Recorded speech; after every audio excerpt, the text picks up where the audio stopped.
आप लोग देख रहे हैं कश्मीर क्राउन और मैं हूं आपके साथ आकिब आफ्ताब। नरेगा का जब काम किसी पंचायत में आता है तो काफ़ी खुशी होती है कि काम जो है पंचायत में आ गया है। अब हम काम करेंगे और पेमेंट्स जब निकलेंगी तो उसका बेनिफिट थोड़ा बहुत होगा।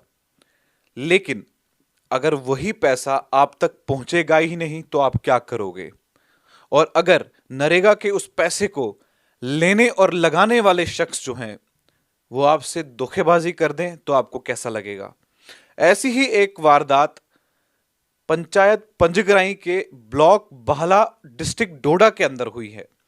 पूरी बात क्या है, हम वहीं के उसी पंचायत के एक शख्स से बात करते हैं और पूछते हैं कि आखिर ऐसी क्या बात हो गई। आरिफ साहब, आपका बहुत बहुत स्वागत है कश्मीर क्राउन पर। शुक्रिया। आपसे जानना चाहेंगे कि ऐसी क्या बात हो गई कि काफी खफा है और एलिगेशंस जो हैं वो लग रहे हैं पंचायत पंजगराई के सरपंच वगैरह पर कि पैसा जो है नरेगा का मटेरियल का वो अभी तक नहीं मिला। पूरी बात क्या है आप बता दीजिए। जी आकिब भाई, आपको बहुत बहुत शुक्रिया। जी। तो जैसा कि आपको पता है, काफी दिन से पंजगराई पंचायत तहसील भाला की जो है सुर्खियों पे है। जी। और इसकी वजह जो है आपको पता है, 2018 से पंचायत जो है फंक्शनल हुई है और आज 2023 में आके लोगों को पता चला कि जो नरेगा के काम होते हैं उनमें जो मटेरियल का पैसा होता है वो वेंडर को जाता है। जी। तो आज जो है लोग परेशान हो गए हैं कि 2019 में काम किए हैं, 2020 में काम किए हैं। आज ऑनलाइन नरेगा की वेबसाइट पे देखा जा रहा है कि उस टाइम जो नरेगा के काम हुए हैं उस उनके उनका जो मटेरियल पेमेंट था, लोगों ने, गरीब लोगों ने खुद जाके वो मटेरियल काम पे डाला है, लेकिन उनके नाम पे वो पैसा पंचायत में सरपंच जो है पंजगराई पंचायत की, उसका एक हस्बैंड है और दूसरा लोकल बंदा है पंचायत का, वो भी एज अ एडवाइजर उसके साथ काम करता है। जी। उनको पंचायत में वेंडर्स बनाया है। Vendor means material supplier. जी। एक तो ना उन्होंने लोगों को मटेरियल दिया है, दूसरा जो पेमेंट उन्होंने लोगों के काम से मटेरियल का लिया है ना वो पैसा उन्होंने लोगों को दिया है। इससे साफ जाहिर होता है कि इन्होंने लोगों के हक पे डाका डाला है। लगभग कितने आज पैसे हैं? 2023 में जाके लोगों को पता चला कि इनके कामों की मटेरियल पेमेंट आती है। हम इसी सिलसिले में इंक्वायरी चाहते हैं। आरिफ साहब, लगभग कितने पैसे होंगे, कितने पैसे? जी कुछ तो लाइबिलिटी में भी हैं, लेकिन 2019-18 में तकरीबन ऑलमोस्ट 70% पेमेंट हुई थी। और ये हजारों में जो है ये रकम नहीं है, बल्कि मोर देन 30 lakhs का स्कैम किया है। और सिर्फ दो बंदे इस स्कैम में इन्वॉल्व हैं। और पंचायत में वो दिखाने के लिए 8-9 वेंडर्स बनाए थे, लेकिन डाका सिर्फ दो बंदों ने डाला है। आरिफ साहब, आपसे ये जानना चाहेंगे कि इस बारे में आपने वहां के लोकेलिटी से जब बात की या सरपंच से बात करने की कोशिश नहीं की? सरपंच तो कहती है कि आप जाओ, जो करना है करो, हमें पेमेंट मिली है, डिपार्टमेंट इसमें जवाब देगा। तो डिपार्टमेंट पे भी एक्शन होना चाहिए, लेकिन जिसके अकाउंट में पैसा गया है उससे रिकवरी होनी चाहिए, उसको उसकी सजा मिलनी चाहिए। क्योंकि कैसे लाखों में गवर्नमेंट का पैसा इन्होंने खाया है। एक गरीब आदमी ने काम किया, उसको वो पैसा नहीं दिया, उसके हक पे इन्होंने डाका डाला है। हमने डीसी साहब के पास भी इस सिलसिले में एप्लीकेशन दी थी, उन्होंने रिटर्न में एसीडी साहब को दिया था और एसीडी साहब ने ब्लॉक भाला से रिपोर्ट्स मांगी थी और अभी तक 2 दिन का टाइम दिया था और आज 8वां दिन है। ब्लॉक भाला भी टोटली फेल हो चुका है रिपोर्ट शो करने में।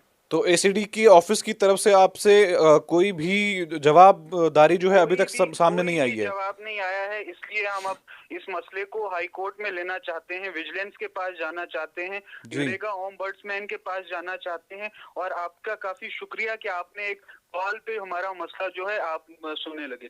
आरिफ साहब, आपसे एक आखिरी सवाल करता हूं। जी आप मुझे ये बताइए कि जिस वक्त ये नरेगा की स्कीम जो है आपके वहां पर काम चल रहा था, क्या उस टाइम पर पंचायत पंजगराई के तमाम लोग, जितने भी लोग काम करने वाले हैं, खासकर वो जिनका जॉब कार्ड बना हुआ है, क्या उनके अकाउंट्स में वो पैसा आया या नहीं?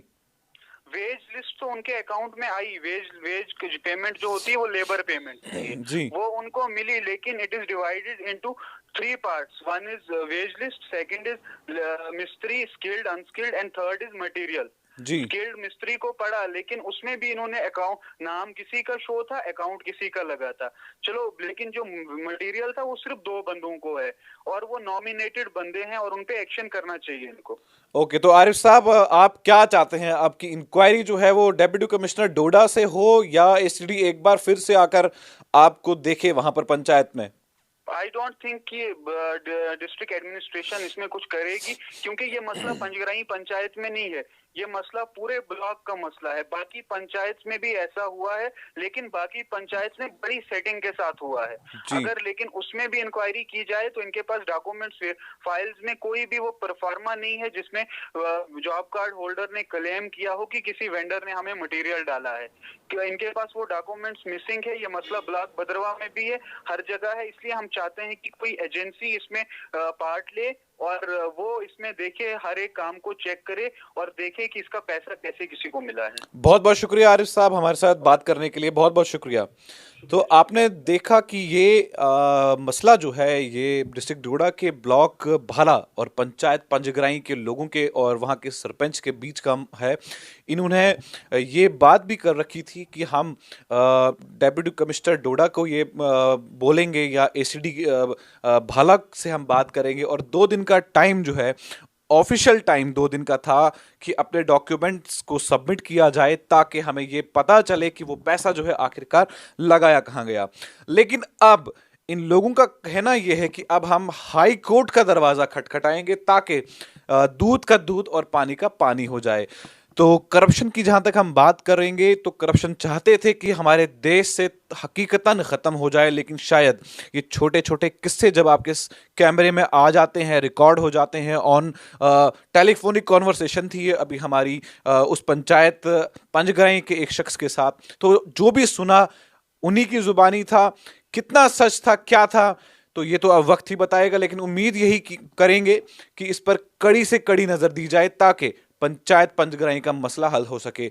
आकिब आफ्ताब के साथ आप देखते रहिए Kashmir crown. Rakib Sir's Excellence Paripura Srinagar offers 3-year integrated classroom program for IAS, KAS specialized for college-going students of any stream. Dream big and prepare early. For counseling, visit Rakib Sir's Excellence Paripura Srinagar. For more info, call on 9469 888 333.